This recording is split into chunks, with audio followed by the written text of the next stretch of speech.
Hey guys, this is practice A on problem set 44. So what's the first thing we do when we see these kind of problems? We write SOHCAHTOA, and that gives us all of our things. Sine is opposite over hypotenuse.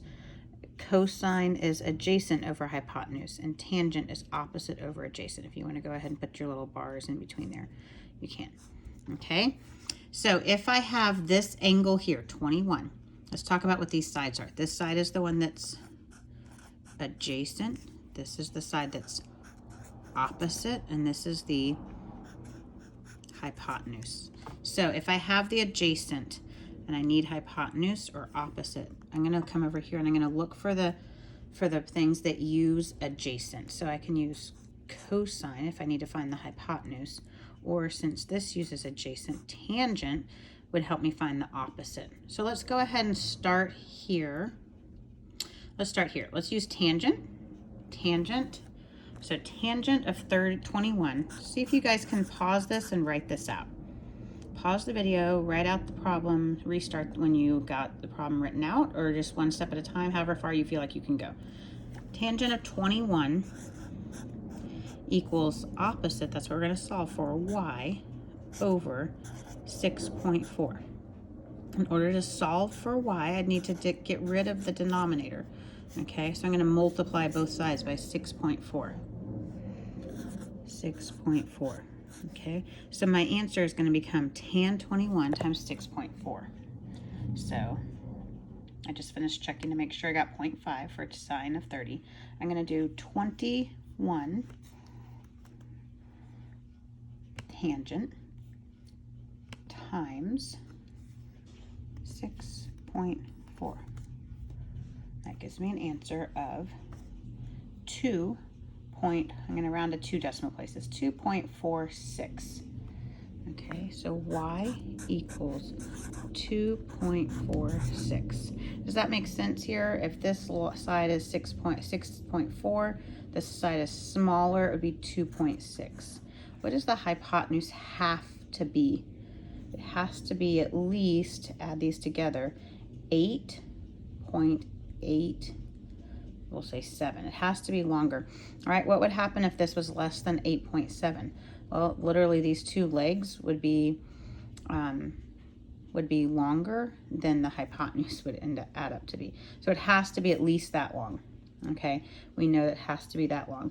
But let's talk about how to find that. We said we could use cosine. Again, try writing this out and pause the video. Cosine 21 equals the adjacent side, that's the 6.4 over h.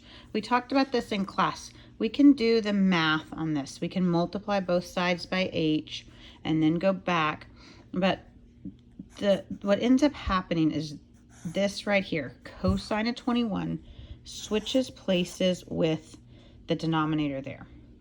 Okay, so we can just switch those. So that our problem will say h equals 6.4 over cosine 21. So I'm going to come back to my calculator. I'm not good at using this calculator on here, so be patient. 6.4 divided by 21 cosine, so cosine of 21, and now equals. My answer is 6.8. I'm sorry, I said that earlier, it had to be longer than that. It can't be longer than that. It has to be shorter than that. Sorry, I just realized when I said that. 6.8, let me come back over here. We're going to round to 2 decimal places, so that behind the first 5, the second 5 means that's going to round up. So 6.86. Sorry. Let's talk about what that length had to be. If these two lines here, 6.4 and 2.4, those lines together, if you think about, instead of them being side like this, if they were like straight, basically 6.4, 2.4, okay? So the hypotenuse itself couldn't be longer than that. It has to be less than that in order to make these two lines more like this. So it can't be any longer than that when we talk about what angles can be. This one is obviously going to be larger than this one, and then the hypotenuse has to be larger than both of those, but it can't be as large as the sum of the two legs, because otherwise it would be make the hypotenuse like there wouldn't be, like if this line was 10, like how would these two lines make, they just would be this open space, right? So there's no, that won't work, okay, in there. So it has to be less than 8.8, which it is. It's 6.86. You don't really have to write it back in on the triangle. You're just writing H equals and Y equals for your answers. So go ahead and work through those, and then try practice B after that.